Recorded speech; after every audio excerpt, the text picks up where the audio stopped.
ಎಲ್ರಿಗೂ ನಮಸ್ಕಾರ. ನಾನು ವೀಣಾ ಸುರೇಶ್, ಮಾನವ ಹಕ್ಕು ಹಿತರಕ್ಷಣಾ ಸಮಿತಿ, ಹ್ಯೂಮನ್ ರೈಟ್ಸ್ ಪ್ರೊಟೆಕ್ಷನ್ ಕಮಿಟಿ ರಾಜ್ಯ ಉಪಾಧ್ಯಕ್ಷ.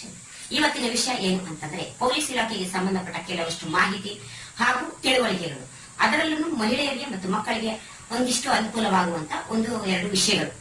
ಏನು ಅಂತಂದ್ರೆ, ಮಹಿಳೆಯರು ಮತ್ತು ಮಕ್ಕಳು ಲೈಂಗಿಕವಾಗಿ ದೌರ್ಜನ್ಯಕ್ಕೆ ಒಳಗಾದಾಗ, ಅತ್ಯಾಚಾರಕ್ಕೆ ಒಳಗಾದಾಗ ಯಾವ ಒಂದು ಅನುಕೂಲ ಪೊಲೀಸ್ ಇಲಾಖೆಯಿಂದ ನಮಗೆ ಸಿಗುತ್ತೆ ಅನ್ನೋದ್ರ ಬಗ್ಗೆ ಮಾಹಿತಿ. 2012ರಲ್ಲಿ ಪೋಕ್ಸೋ ಕಾಯ್ದೆ ಅಂತ ಹೇಳಿ ಜಾರಿಗೆ ಬಂದಿದೆ. ಇದರಿಂದ ಮಹಿಳೆಯರಿಗಾಗಿ ಎಲ್ಲಾದ್ರೂ ಲೈಂಗಿಕವಾಗಿ ತೊಂದರೆ ಆದಲ್ಲಿ, ಆಫೀಸು ಮತ್ತೆ ಎಲ್ಲೇ ಒಂದು ಶಾಲಾ ಕಾಲೇಜುಗಳಲ್ಲಿ ಎಲ್ಲೇ ಒಂದು ತೊಂದರೆ ಆದಾಗ ಇದನ್ನ ಉಪಯೋಗಿಸಿಕೊಳ್ಳೋ ಒಂದು ಅವಕಾಶ ಇದೆ. ಇದನ್ನ ಜಾರಿಗೆ ಬಂದಿರುತ್ತೆ. ಹೀಗಾಗಿ ಎಲ್ಲರೂ ಇದನ್ನ ಆಯಾ ಸಂದರ್ಭಗಳಲ್ಲಿ ಯಾವುದೇ ಒಂದು ತೊಂದರೆ ಆದ್ರೂ ಭಯ ಇದೆ, ಧೈರ್ಯವಾಗಿ ನಮ್ಗೆ ಈ ರೀತಿ ತೊಂದರೆ ಆಗಿದೆ ಅಂತ ಹೇಳಿ ಈ ಕಾಯ್ದೆನ ನಾವು ಬಳಸ್ಕೋಬಹುದು. ಯಾಕೆ ಅಂತಂದ್ರೆ, ಎಲ್ಲರೂ ಹಿಂಜರಿಕೆ ಪಟ್ಟು ಭಯದಿಂದ, ಹೆದರಿಕೆಯಿಂದ ನಾವ್ ಹೇಗ್ ಹೋಗೋದು, ನಮ್ಗೆ ಈ ತರ ಅನ್ಯಾಯ ಆಗಿದೆ, ನಾನು ಸಾರ್ವಜನಿಕವಾಗಿ ನಾನು ನೋಟೆಡ್ ಆಗ್ತೀನಿ, ಎಲ್ಲರೂ ನನ್ನ ಕೆಟ್ಟ ದೃಷ್ಟಿನ ನೋಡ್ತಾರೆ ಅನ್ನೋ ಒಂದು ಮನೋಭಾವನೆ ಬಿಟ್ಟು ತಮಗಾದ ಒಂದು ಅನ್ಯಾಯವನ್ನ ಹೇಳ್ಕೊಂಡು, ಕೆಲವು ಸಂದರ್ಭಗಳಲ್ಲಿ ಮಕ್ಕಳಿಗಾಗಿ ಈ ತರ ಒಂದು ದೌರ್ಜನ್ಯ ಆದಾಗ ಮಕ್ಕಳನ್ನ ಎಕ್ಸ್ಪೋಸ್ ಮಾಡೋದಿಲ್ಲ. ಅದು ಯಾರು ಅನ್ನೋದನ್ನ ಕೂಡ ಯಾರಿಗೂ ಹೇಳೋದಿಲ್ಲ.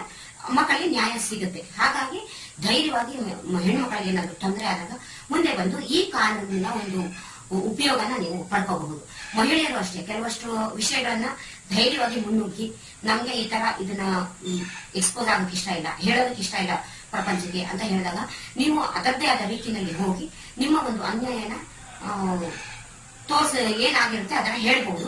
ಅದನ್ನ ಅವರು ಗೌಪ್ಯವಾಗಿ ಇಟ್ಟು ನಿಮಗೆ ಸಹಾಯ ಮಾಡ್ತಾರೆ. ಅದರ ಜೊತೆಗೆ ಮತ್ತೊಂದು ವಿಷಯ ಏನು ಅಂತಂದ್ರೆ, ಬಾಲಾಪರಾಧಿಗಳು. ಮಕ್ಕಳು ಬಾಲಾಪರಾಧಿ ಆಗಿದ್ದಾಗ ಅವ್ರಿಗೆ ಏನೋ ಒಂದು ಅಪರಾಧ ಮಾಡಿರ್ತಾರೆ, ಅವ್ರನ್ನ ಪ್ರಪಂಚದ ಎದುರಿಗೆ ತೋರಿಸಿ ಈ ತರ ಮಾಡಿದ್ದಾರೆ ಅಂತ ಹೇಳಿ ಹೈಲೈಟ್ ಮಾಡೋದಿಲ್ಲ. ಅವ್ರಿಗೂ ಕೂಡ ಏನು ಒಂದು ಪ್ರೊಟೆಕ್ಷನ್ ಕೊಡ್ಬೇಕಾಗಿರುತ್ತೆ ಅಥವಾ ಹೈಡ್ ಮಾಡಬೇಕಾಗಿರುತ್ತೆ, ಆ ಕೆಲಸವನ್ನು ಕೂಡ ಮಾಡಲಾಗುತ್ತೆ. ಹಾಗಾಗಿ ಬಾಲಾಪರಾಧ ಕಾಯ್ದೆ ಅನ್ವಯ ಅದು ಕೂಡ ಜಾರಿಗೆ ಇರೋದ್ರಿಂದ ಯಾರು ಹೆದರ್ಕೊಳ್ಳೋದಾಗ್ಲಿ, ಯೋಚನೆ ಮಾಡೋದಾಗ್ಲಿ ಮಾಡೋದು ಬೇಕಾಗಿರೋದಿಲ್ಲ. ಮತ್ತೆ ಇನ್ನೊಂದು ವಿಷಯ ಏನು ಅಂತಂದ್ರೆ, ಮಹಿಳೆಯರಿಗೆ ಸಾಯಂಕಾಲ 6 ಗಂಟೆ ಮೇಲೆ ಪೊಲೀಸ್ ಅರೆಸ್ಟ್ ಮಾಡೋ ಒಂದು ಅವಕಾಶ ಇರುತ್ತಿಲ್ಲ. ಏನಿದ್ರು ಬೆಳಗ್ಗೆ 6 ಗಂಟೆಯಿಂದ ಸಾಯಂಕಾಲ 6 ಗಂಟೆವರೆಗೆ ಪೊಲೀಸರು ಬಂದು ಅರೆಸ್ಟ್ ಮಾಡಬಹುದು.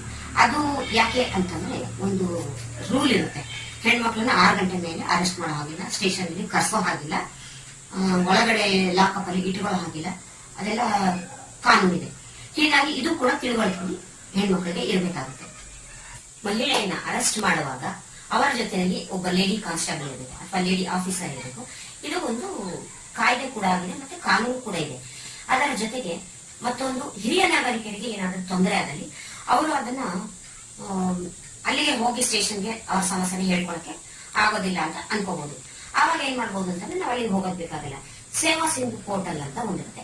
ಅದರ ಮುಖಾಂತರ ನಿಮಗೆ ಏನು ಸಮಸ್ಯೆ ಇದೆ ಅದನ್ನ ಆನ್ಲೈನ್ ಅಲ್ಲಿ ಕೂಡ ನೀವು ಹಾಕಿ ಇದರಲ್ಲಿ ಅಪ್ಲೈ ಮಾಡಿದಾಗ ಅದು ಸಾಫ್ಟ್ವೇರ್ ಮೂಲಕ ಆ ಒಂದು ಸಂಬಂಧಪಟ್ಟ ಏರಿಯಾ ಸ್ಟೇಷನ್ಗೆ ಅದು ಕಂಪ್ಲೇಂಟ್ ಹೋಗುತ್ತೆ. ಆಗ ಅವರು ಅದನ್ನ ಪರಿಶೀಲನೆ ಮಾಡಿ ಏನಾಗಿದೆ, ಯಾವ ತರ ಆಗಿದೆ ಅಂತ ಅದನ್ನ ನೋಡಿ, ಒಂದು ಬೀಟ್ ಪೊಲೀಸ್ ಇರ್ತಾರಲ್ಲ ಅವರ ಮುಖಾಂತರ ಅವರ ಮನೆ, ಅವರ ಒಂದು ಎಲ್ಲಿರ್ತಾರೆ ಆ ಜಾಗದಲ್ಲಿ ಅವರಿಗೆ ಕಣ್ಣಿನ ಒಂದು ಗಮನ, ಅಂದ್ರೆ ಅವರ ಗಮನ ಏನೇನ್ ಆಗ್ತಾ ಇದೆ, ಅವ್ರಿಗೆ ತೊಂದರೆ ಅನ್ನೋದ್ರ ಬಗ್ಗೆ ಒಂದು ಗಮನ ಇರ್ತಾರೆ. ಇದು ಒಂದು ಅನುಕೂಲ ಕೂಡ ಇರುತ್ತೆ. ಇದನ್ನು ಎಲ್ಲರೂ ಕೂಡ ಉಪಯೋಗಿಸ್ಕೋಬಹುದು. ಮತ್ತೆ ಏನೇ ಒಂದು ಸಮಸ್ಯೆ ಆದಲ್ಲಿ ಆನ್ಲೈನ್ ಅಲ್ಲಿ ಕೂಡ ನಾವು ಅಪ್ಲೈ ಮಾಡಬಹುದು.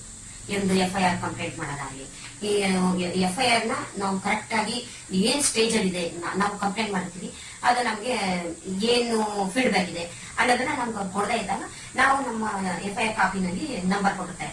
ಆ ನಂಬರ್ ಅನ್ನ ನಾವು ಆನ್ಲೈನ್ ಅಲ್ಲಿ ಟೈಪ್ ಮಾಡಿ ನೋಡಿದಾಗ ನಮ್ಮ ಫೈರ್ ಮಾಡಿದ್ವಲ್ಲ ಅದರದ್ದು ಏನು ಯಾವ ಸ್ಟೇಜ್ ಅಲ್ಲಿ ಅನ್ನೋದನ್ನ ನಾವು ಕೂಡ ಚೆಕ್ ಮಾಡಬಹುದು. ಇದಕ್ಕೆ ಕೂಡ ಒಂದು ಆಪ್ ಇದೆ, KSRP ಅಂತ ಹೇಳ್ಬಿಟ್ಟು ಆಪ್ ಇದೆ. ಅದನ್ನ ನೀವು ಡೌನ್ಲೋಡ್ ಮಾಡ್ಕೊಂಡ್ರೆ ಅದರಲ್ಲಿ ನಿಮ್ಗೆ ಪ್ರತಿಯೊಂದು ಪೊಲೀಸ್ ಇಲಾಖೆಗೆ ಸಂಬಂಧಪಟ್ಟ ಮಾಹಿತಿಗಳು ಸುಲಭವಾಗಿ ಸಿಗುತ್ತೆ. ಹಾಗಾಗಿ ಎಲ್ಲರೂ ಇದನ್ನ ಬಳಸ್ಕೋಬಹುದು. ಎಲ್ಲರೂ ಯಾವುದೇ ಒಂದು ಭಯ ಇದೆ, ಹೆದರಿಕೆ ಇದೆ, ಅಯ್ಯೋ ನಾವು ಪೊಲೀಸ್ ಸ್ಟೇಷನ್ಗೆ ಹೋಗ್ಬೇಕಾ, ನಾವಲ್ಲಿ ಹೋದ್ರೆ ನಮ್ಮ ಮರ್ಯಾದೆ ಹೋಗುತ್ತೆ, ಅಯ್ಯೋ ನಮ್ಮ ಮಾನ ಹೋಯ್ತು, ಹಂಗೆಲ್ಲ ತಿಳ್ಕೋಬಾರ್ದು. ಯಾಕೆ ಅಂತಂದ್ರೆ, ನಾವು ನಮ್ಮ ಒಂದು ರಕ್ಷಣೆಗಾಗಿ ಅಥವಾ ನಾವು ಮಾಡದೇ ಇರೋ ತಪ್ಪಿಗೆ ನಾವು ಶಿಕ್ಷೆ ಅನುಭವಿಸ್ತಾ ಇದ್ದಾಗ ನಾವು ಧೈರ್ಯವಾಗಿ ಹೋಗಿ ಕೇಳ್ಕೋಬಹುದು. ಅಲ್ಲಿ ಆ ಜಾಗ ನಮ್ಗೆ ದೇವಸ್ಥಾನ ಇದ್ದ ಹಾಗೆ. ಅದನ್ನ ಫಸ್ಟ್ ಎಲ್ಲರೂ ಪ್ರತಿಯೊಬ್ಬರು ಮನಸ್ಸಲ್ಲಿ ಇಟ್ಕೋಬೇಕು. ನಾವು ತಪ್ಪು ಮಾಡಿ ಹೋಗ್ತಾ ಇಲ್ಲ, ನಮ್ಗೆ ಆಗ್ತಾ ಇರೋ ತಪ್ಪಿಗೆ ನಾವು ನ್ಯಾಯನ ಬೇಡಿ ಆ ಜಾಗಕ್ಕೆ ಹೋಗ್ತಾ ಇದ್ದಂತ ಧೈರ್ಯವಾಗಿ ಹೋಗಿ ನಿಮ್ಮಲ್ಲಿ ಏನು ಒಂದು ಸಮಸ್ಯೆ ಆಗಿದೆ ಅದನ್ನ ಹೇಳ್ಕೊಂಡು ಧೈರ್ಯವಾಗಿ ಹೋಗಿ FIR ಮಾಡಿಸ್ಬೋದ ಅಥವಾ ನಿಮ್ಮ ಸಮಸ್ಯೆ ಹೇಳ್ಕೊಡಿ. ಅಲ್ಲಿನ ಪೊಲೀಸರು ಕೂಡ ನಿಮ್ಮ ಒಂದು ಏನು ಸಮಸ್ಯೆಗೆ ಸ್ಪಂದಿಸ್ತಾರೆ ನೀವು ಹೇಳೋ ರೀತಿಯಲ್ಲಿ ಹೇಳ್ಕೊಡಲ್ಲ. ದಯಮಾಡಿ ಎಲ್ರೂ ಈ ಒಂದು ಆಪ್ ನ ಒಂದು KSRP ಆಪ್ ನ ಸೌಲಭ್ಯನ ಪಡ್ಕೊಳ್ಳಿ. ಹಾಗೆ ಎಲ್ರೂ ನ್ಯಾಯ ಕೂಡ ನೀವು ನಿಮಗೆ ಪಡ್ಕೋಬಹುದು. ಧೈರ್ಯ ಮಾಡಿ ಅಂತ ಈ ಮೂಲಕ ನಾನು ಎಲ್ಲರಿಗೂ ಕೇಳ್ಕೊಡ್ತೀನಿ. ಎಲ್ಲರಿಗೂ ನಮಸ್ಕಾರ. ವಿಡಿಯೋನ ಎಲ್ಲರೂ ಶೇರ್ ಮಾಡಿ, ಸಬ್ಸ್ಕ್ರೈಬ್ ಮಾಡಿ. ಮತ್ತೆ ಈ ಮಾಹಿತಿ ಇಂಪಾರ್ಟೆಂಟ್ ಆಗಿರೋದ್ರಿಂದ ಕೆಲವಷ್ಟು ಜನರಿಗೆ ತಿಳಿಲಿ ಅನ್ನೋ ಒಂದು ಉದ್ದೇಶವಿದೆ. ಒಂದಷ್ಟು ಜನಕ್ಕೆ ಶೇರ್ ಮಾಡಿ, ಅವರು ತಿಳ್ಕೊಳ್ಳಿ, ಇನ್ನೊಂದಷ್ಟು ಜನಕ್ಕೆ ತಿಳಿಸ್ಲಿ ಅಂತ ಹೇಳಿ ನಾನು ವಿಡಿಯೋ ಮುಗಿಸ್ತೀನಿ. ನಮಸ್ಕಾರ ಎಲ್ಲರಿಗೂ.